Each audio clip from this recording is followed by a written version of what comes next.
sebelum mulai pembelajaran hari ini, saya ingin bertanya terlebih dahulu. Gimana keadaan kalian? Pada sehat semua? Alhamdulillah. Nah, sekarang kita kan akan mulai pembelajaran. Boleh ketua kelasnya dipimpin untuk berdoa terlebih dahulu. Teman-teman, sebelum kita memulai pelajaran, alangkah baiknya kita berdoa dulu. Berdoa menurut kepercayaan agamanya masing-masing. Berdoa di dalam hati mulai. Berdoa selesai. Oke, terima kasih ya ketua kelas. Nah, Bapak ingin bertanya lagi nih. Apakah kalian pernah melihat komponen kendaraan seperti poros roda, as roda, ataupun baut berukuran besar? Kenapa? Pernah. Nah, menurut kalian gimana cara untuk membuat komponen-komponen tersebut sehingga bentuknya presisi dan juga ukurannya sesuai dengan kebutuhan?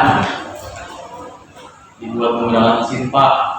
Buat menggunakan mesin, betul sekali. Nah, salah satu mesin yang digunakan adalah mesin bubut. Nah, untuk hari ini kita akan mempelajari proses pembubutan silindris pada mesin bubut, mulai dari pengertian, bagian-bagian, dan juga langkah kerja, hingga faktor yang mempengaruhi hasil dari pembubutan. Nah, setelah pembelajaran ini selesai, Bapak harap ya kalian tuh jadi mampu ngejelasin proses pembubutan ataupun bagian-bagian komponennya dengan benar. Nah, sekarang Bapak akan jelasin ya. Mesin bubut itu adalah mesin perkakas yang digunakan untuk menyeret benda kerja dengan cara memutar benda kerja dan menggerakkan pahat sebagai alat potong. Dalam dunia industri adalah mesin bubut sangat penting karena banyak digunakan untuk membuat komponen berbentuk silindris. Nah, Bapak ingin bertanya, ada yang tahu nggak contoh produk yang digunakan menggunakan mesin bubut? Boleh. As roda, Apa? as roda, poros, baut, dan pipa, Pak. Bagus, mantap. Nah, komponen-komponen tersebut harus memiliki ukuran yang tepat agar dapat dipasang dan berfungsi dengan baik. Nah, menurut kalian apa yang terjadi nih jika ukuran poros terlalu besar atau terlalu kecil? Tidak bisa dipasang, Pak, atau bahkan juga bisa terlalu longgar. Betul, tepat sekali. Nah, kalau misalkan ukurannya terlalu besar atau terlalu kecil, dalam proses pembubutan itu membutuhkan ketelitian yang tinggi. Nah, jika terjadi terlalu besar atau terlalu kecil, nanti itu nggak akan terpasang si benda kerjanya gitu. Nah, sekarang kita lanjut bahas beberapa bagian penting pada mesin bubut. Bagian pertama adalah cak. Kalian tahu nggak cak? Ada yang tahu? Ada yang belum ya? Nah, cak itu berfungsi untuk menjepit benda kerja. Kalau kalian pernah lihat, misalkan kalian tuh ada yang suka borak motor gak gitu misalkan. Kalau ada yang suka borak motor biasanya kan suka ngebubut. Nah, ada di mesin bubut tuh di depannya penjepit benda kerja itu bernama cak. Nah, kalau misalkan kalian mau tahu, nanti kita ke bengkel untuk melihatnya. Nah, kenapa sih benda kerja tuh harus dijepit dengan kuat? Agar tidak pasang berputar, Pak. Betul. Nah, kenapa benda kerja itu harus dijepit dengan kuat? Karena ketika benda kerjanya tidak dijepit dengan kuat, nanti itu akan terjadi geseran atau biolan ataupun proses pembubutannya tidak sempurna gitu. Nah, sekarang bagian berikutnya dalam mesin bubut itu adalah pahat bubut. Pahat itu berfungsi untuk menyayat atau memotong material benda kerja. Nah, kalau tadi cak itu untuk menjepit benda kerjanya, sekarang ada pahat yang untuk menyayat benda kerjanya. Nah, selain itu ada juga spindle yang berfungsi sebagai memutar benda kerja. Nah, jika benda kerja berputar terlalu cepat, apa yang mungkin terjadi? Pak, cepat haus, Pak. Tuh, kalau misalkan terlalu cepat atau terlalu rendah, itu biasanya kalau terlalu cepat tuh pahatnya cepat haus karena kan di pahat itu tuh ada ukuran ataupun angka dari pahatnya gitu kan, jenis-jenis pahatnya.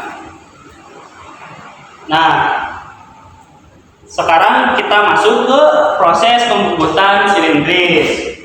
Langkah pertama ialah memasang benda kerja pada cak. Contohnya seperti ini.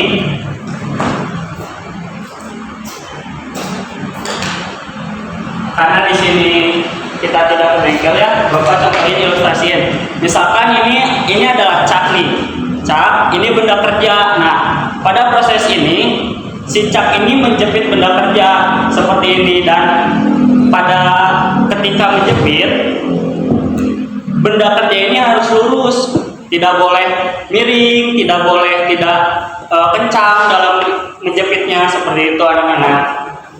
Nah, langkah kedua adalah memasang dan mengatur posisi pahat. Sekarang tadi kan kita udah pasang nih si catnya, si benda kerjanya dicap nih. Sekarang kita pasang pahatnya. Pada pahat ini di mesin bubut tuh nanti tuh cap di depan di sini ada juga di sini tuh untuk tempat pemasangan pahatnya. Nah, ada toolbox di sini tuh pemasangan pahat. Nanti pemasangan pahatnya seperti ini, dijepit oleh si toolbox itu. Nah, mungkin sekarang kalian belum terbayang kalau kalian belum pernah lihat. Tapi nanti setelah kita ke bengkel, kalian akan tahu gitu.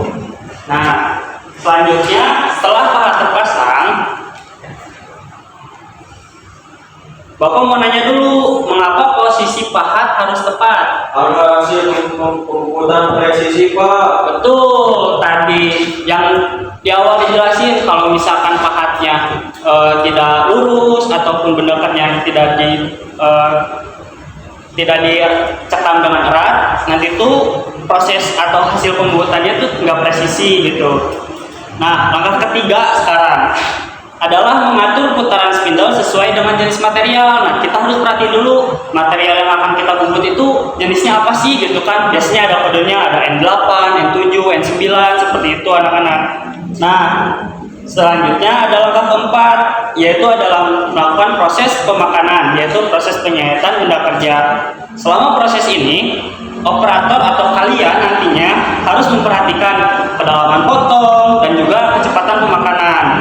Nah, ada yang langkah terakhir adalah mengukur hasil pembubutan. Jadi ketika nanti kalian udah membubut, udah memakan, menyayat, nah kalian ukur ukurannya apakah sesuai dengan job sheet atau tidak. Nah, seperti itu.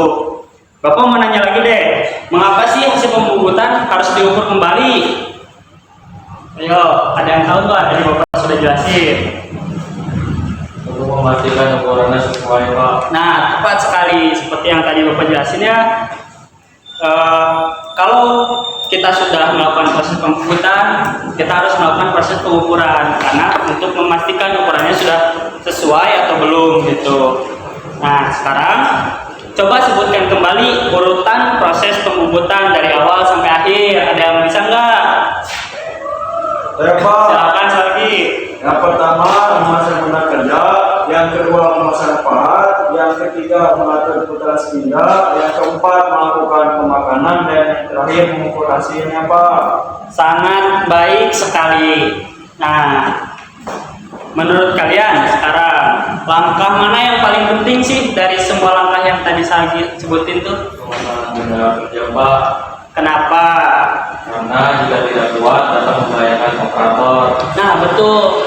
Ketika pemasangan bendakannya tidak tepat, itu tuh bisa terjadi geolan dan itu bisa mentalnya tuh bisa kena muka, bisa kena badan atau kena apapun karena kecepatan putaran dari mesin bubut dicaknya itu bisa kencang, bisa pelan gitu. Nah, takutnya terjadi kecelakaan seperti itu. Nah, hari ini kita sudah mempelajari pengertian mesin bubut, bagian-bagian penting mesin bubut, serta juga langkah-langkah proses pembuatan silindris. Coba terakhir deh, siapa yang dapat simpulin materi hari ini dari awal sampai akhir? Saya, Pak. Silakan. Mesin bubut digunakan untuk membentuk benda kerja yang berputar dengan menggunakan pahat. Proses pembuatan dilakukan melalui pemasangan benda kerja, pemasangan pahat, pengaturan putaran, proses pemakanan, dan pengukuran hasil, Pak. cukup sangat baik. Nah, terima kasih sudah menjelaskan kembali. Anak-anak, hari ini Bapak mungkin cukup sekian saja untuk materi. Untuk pertemuan berikutnya, kalian kan mungkin masih bingung nih, Pak, masih buku itu seperti apa sih? Cat itu seperti apa? Cara pasang plat itu gimana? Nah, nanti minggu depan kita mulai ke bengkel, kita lihat prosesnya langsung. Nanti kalian juga akan melakukan prosesnya secara langsung, secara real time. Terima kasih anak-anak untuk hari ini. Mohon maaf Bapak bila ada kekurangan. Assalamualaikum warahmatullahi wabarakatuh. Waalaikumsalam warahmatullahi wabarakatuh.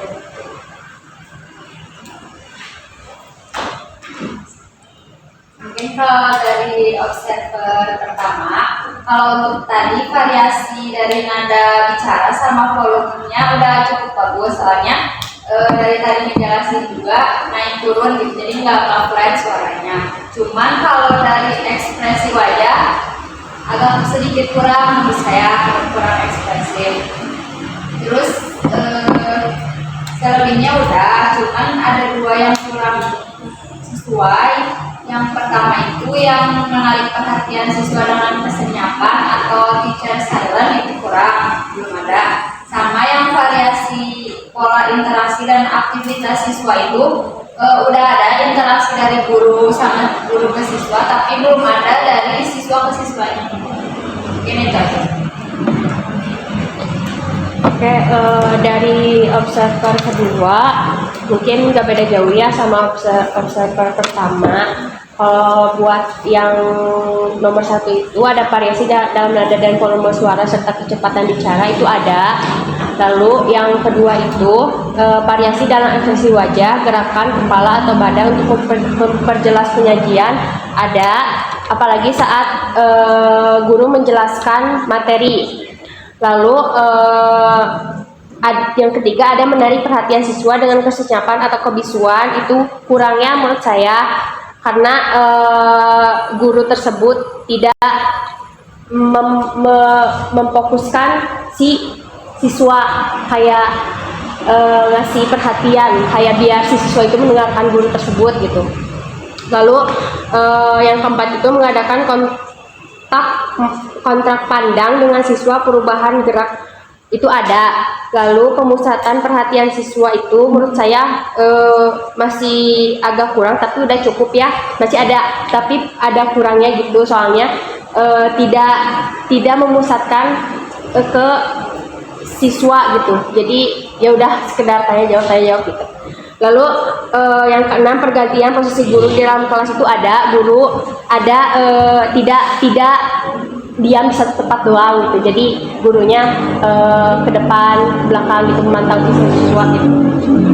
Lalu ada variasi dalam penggunaan media itu ada. Lalu variasi pola interaksi dan aktivitas ada. Cukup dari observer kedua.